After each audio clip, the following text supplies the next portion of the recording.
Dalam sebuah perusahaan, pastinya ada sistem manajemen yang mengatur jalannya pekerjaan agar berjalan dengan baik dan sesuai dengan fungsi. Manajemen dapat dideskripsikan sebagai proses sosial yang mengikutsertakan tanggung jawab untuk membuat rencana dan regulasi yang efektif. Dengan adanya proses manajemen, diharapkan semua dapat berjalan dengan teratur untuk mencapai tujuan bersama. Selain untuk membantu perusahaan dalam mencapai tujuannya, apa sih sebenarnya fungsi manajemen dalam sebuah bisnis atau perusahaan? Pada hakikatnya, bila dikombinasikan dengan pendapat-pendapat para ahli, maka fungsi-fungsi manajemen adalah sebagai berikut: forecasting, planning termasuk budgeting, organizing, staffing atau assembling resource, directing atau commanding, leading, coordinating, motivating, controlling, dan reporting. Dapat disimpulkan bahwa terdapat beberapa persamaan yang tercermin pada fungsi-fungsi planning, organizing, dan controlling. Sedangkan fungsi-fungsi lainnya merupakan cara penyebutannya saja yang berbeda, tetapi mengandung arti yang sama, yaitu terdapat pada fungsi staffing, directing, atau leading. Yang pertama, perencanaan atau planning, yaitu pemilihan atau penetapan tujuan-tujuan organisasi, penentuan strategi, kebijaksanaan, proyek, program, prosedur, metode, sistem, anggaran, dan standar yang dibutuhkan untuk mencapai tujuan. Pembuatan keputusan banyak terlibat dalam fungsi ini.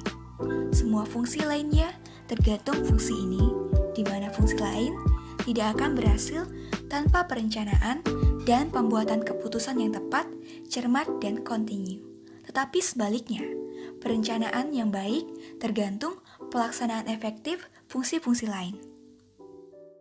Yang kedua, fungsi pengorganisasian atau organizing, yaitu penentuan sumber daya dan kegiatan-kegiatan yang dibutuhkan untuk mencapai tujuan organisasi, perancangan dan pengembangan suatu organisasi yang dapat membawa hal-hal tersebut ke arah tujuan, penugasan tanggung jawab secara tertentu, pendelegasian wewenang yang diperlukan kepada individu untuk melakukan tugasnya, yang dimana fungsi ini menciptakan struktur formal di mana pekerjaan ditetapkan, dibagi, dan dikoordinasikan.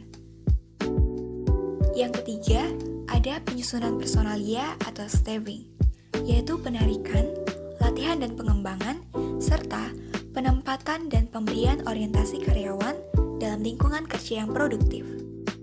Dalam pelaksanaan fungsi ini, manajer menentukan persyaratan mental, fisik, dan emosional untuk posisi-posisi jabatan yang ada melalui analisa jabatan, deskripsi jabatan, dan spesifikasi jabatan. Yang keempat, ada fungsi pengarahan atau leading. Secara sederhana, adalah untuk mendapatkan dan membuat para karyawan melakukan apa yang diinginkan dan harus mereka lakukan.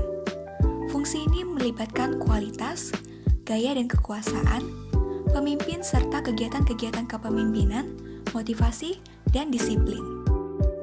Fungsi perencanaan dan pengorganisasian lebih banyak menyangkut aspek abstrak proses manajemen. Sedangkan kegiatan pengarahan langsung menyangkut orang-orang di dalam organisasi.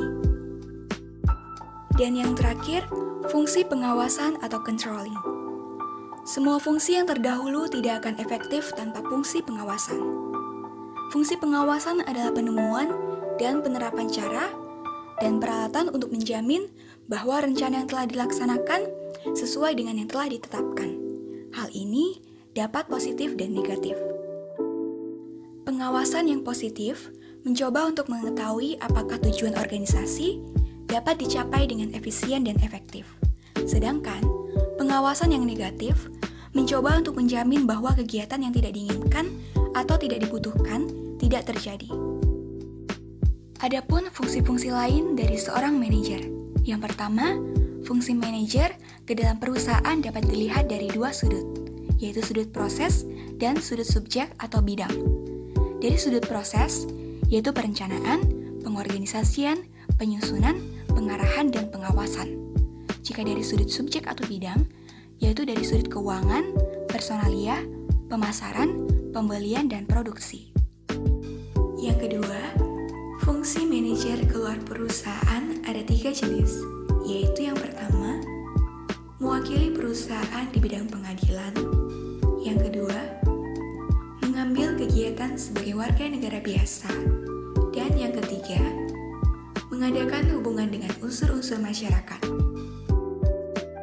Adapun juga kegiatan manajer untuk menghadapi masyarakat luar, yaitu mengadakan pengumuman, menyelenggarakan konferensi pers dan pertemuan, menyelenggarakan pameran, mengatur siaran melalui radio, mengadakan kontak dengan unsur pemerintah dan masyarakat, membuat analisa dari pendapat umum, dan menerima kunjungan dari pihak luar ke dalam perusahaan.